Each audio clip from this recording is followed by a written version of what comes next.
नमस्कार, मैं हूं प्रवीण गौतम। दोस्तों, वीडियो में बात करेंगे कि जननायक वर्सेस धननायक की जंग में कैसे बीजेपी राहुल गांधी के खानदान तक पहुंच गई। राहुल गांधी के पूर्वजों को टारगेट किया। जो नेता इस वक्त दुनिया में नहीं है, उनके बारे में ऐसे ऐसे शब्दों का इस्तेमाल किया जो सवाल उठाता है कि क्या मान सम्मान से पीएम मोदी का है, क्या मान सम्मान पीएम मोदी की माताजी का है। बाकी लोगों के पूर्वजों का कोई मान सम्मान नहीं है। पीएम मोदी को धननायक कहने पर बीजेपी को बुरा लगा, यह स्वाभाविक है। राजनीतिक जवाब देना बनता है, लेकिन उन नेताओं को क्या घसीटना चाहिए जो इस वक्त दुनिया में नहीं है। जब बीजेपी ने ऐसा किया तो कांग्रेस ने क्या जवाब दिया है, पूरी कहानी सिलसिलेवार तरीके से आपको बताते हैं कि जननायक वाले बयान के बाद जब राहुल गांधी का मजाक उड़ाया था पीएम मोदी ने, उसके बाद किस तरह की जंग छिड़ गई है और ये जंग कहां तक पहुंच गई है और कुल मिलाकर इसमें एडवांटेज किसको है। कांग्रेस ने यह पोस्ट किया है जननायक वर्सेस धननायक का, जिसमें राहुल गांधी को जननायक बताया गया है, पीएम मोदी को धननायक बताया गया है। और क्यों ऐसा बताया गया? क्योंकि बिहार के आईटीआई छात्रों के सामने पीएम मोदी ने राहुल गांधी का मजाक उड़ाया था। किस बात को लेकर मजाक उड़ाया था? जननायक कर्पूरी ठाकुर के नाम पीएम मोदी ने एक यूनिवर्सिटी का उद्घाटन किया, स्किल डेवलपमेंट यूनिवर्सिटी का उद्घाटन किया। और राहुल गांधी का मजाक उड़ाते हुए पीएम मोदी ने तब क्या बोला, जिसके बाद इस विवाद की शुरुआत होती है। पीएम मोदी क्या कहते हैं, जरा सुनिए। आजकल लोग ये जननायक की भी चोरी करने में लगे हैं और इसलिए बिहार के लोगों से मैं जागृत रहने का आग्रह करूंगा।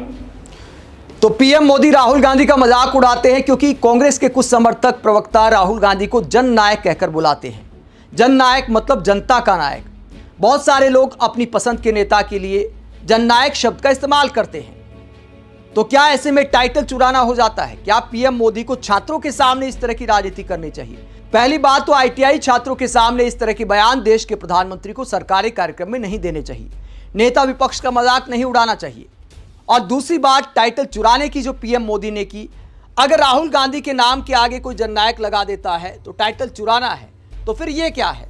पीएम मोदी एक गरीब महिला से मुलाकात कर रहे हैं, प्रणाम कर रहे हैं, और बीजेपी ने क्या लिखा है, श्रम शक्ति को देश के जननायक का नमन। यानी यहां पर पीएम मोदी को जननायक लिखा जा रहा है बीजेपी के द्वारा। तो क्या पीएम मोदी कर्पूरी ठाकुर से जननायक चुराने की कोशिश कर रहे हैं? इन बातों का आखिरकार क्या लॉजिक है? अगर राहुल गांधी के नाम के आगे कोई जननायक लगा देता है तो चुराने की कोशिश हो जाता है।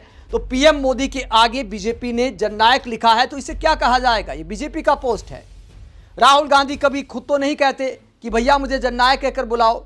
अलग अलग पार्टियों के नेता अपने लीडर को कई बार जननायक कहकर बुलाते हैं। जननायक मतलब जनता का नायक। उसमें टाइटल चुराने वाली क्या बात है? अब पीएम मोदी ने राहुल गांधी पर यह आरोप लगाया एक तरह से, तो कांग्रेस की तरफ से जवाब आ गया।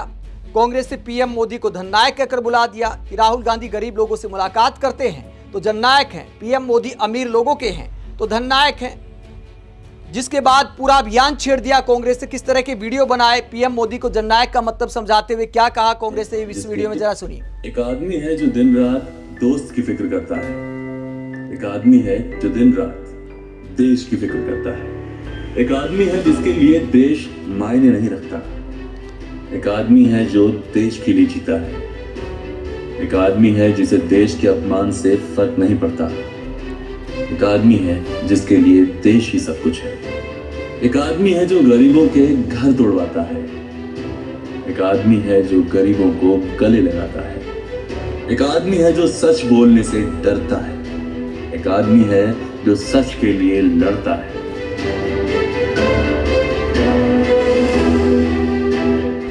अन्याय के खिलाफ उठी एक आंधी है, करोड़ों देशवासियों की आवाज है, नाम राहुल गांधी है। तो जननायक का मतलब समझाते हुए कांग्रेस ने वीडियो जारी कर दिया जहां पीएम मोदी और राहुल गांधी की तुलना की गई। एक और वीडियो कांग्रेस ने पोस्ट किया है जहां मल्लिकार्जुन खड़गे का वीडियो कांग्रेस पोस्ट करती है और कहती है कि नरेंद्र मोदी झूठों के सरदार हैं। क्या कहते हैं, सुनिए जरा। देश को गुमराह कर रहा है, वो हमेशा झूठों के सरदार है। झूठ बोलना ही उनका काम है। 2 करोड़ नौकरी दे तो बोले, झूठ बोले। 15 लाख में काला धन बाहर से लाके पैसे दूंगा बोले, वो भी झूठ बोले। एमएसपी का बोले, वो भी झूठ बोले। मैं बैकवर्ड क्लास का इनकम बढ़ाऊंगा बोले, वो भी झूठ बोले। हर चीज मोदी जी झूठ बोलते रहेंगे। इसीलिए मैं हमेशा कहता हूँ मोदी जी ये झूठों के सरदार है। आप लोगों को समझाना चाहिए ये आदमी झूठा है, देश को गुमराह कर रहा है, और झूठ बोलने वाले प्राइम मिनिस्टर देश का और समाज का कभी भलाई नहीं कर सकते। वो हमेशा झूठों के तो झूठों का सरदार कहती है कांग्रेस पीएम मोदी को, और जन नायक वर्सेस धन नायक की तुलना करते हुए वीडियो जारी करती है। पीएम मोदी पर अटैक करती है, उन्हें धन नायक कहकर बुलाती है, तो बीजेपी की तरफ से भी जवाब सामने आता है। फिर बीजेपी क्या करती है, राहुल गांधी के खानदान पर टारगेट किया जाता है और बीजेपी की तरफ से लिखा जाता है अब खानदानी चोर बताएंगे कि धन नायक कौन है। और यहां पर राहुल गांधी के दादा दादी सबको टारगेट किया जाता है। राहुल गांधी के दादा पर क्या लिखा जाता है, गांधी जी से सरनेम चोरी। राहुल गांधी की दादी पूर्व प्रधानमंत्री इंदिरा गांधी पर क्या लिखा जाता है, जनता से वोट चोरी। और राहुल गांधी के पिता राजीव गांधी पर क्या लिखा जाता है, सेना से बफोर्स चोरी। राहुल गांधी की मां सोनिया गांधी पर क्या लिखा जाता है, देश से नेशनल हेराल्ड चोरी। और राहुल गांधी पर क्या आरोप लगाया जाता है, कर्पूरी ठाकुर से जननायक टाइटल चोरी। अब बताइए राहुल गांधी ने कर्पूरी ठाकुर से जननायक टाइटल कैसे चुरा लिया? मतलब अगर कोई समर्थक जननायक बोल दे तो क्या टाइटल चुराना हो गया? ऐसे तो फिर हम कहेंगे कि पीएम मोदी के आगे बीजेपी ने भी जननायक लिखा है, तो क्या ये टाइटल चुराना हो जाता है? देश के प्रधानमंत्री को पहली बात तो छात्रों के सामने ऐसी राजनीति नहीं करनी चाहिए थी। दूसरी बात यह कि क्या नेताओं की पर्सनल लाइफ पर कमेंट करना चाहिए?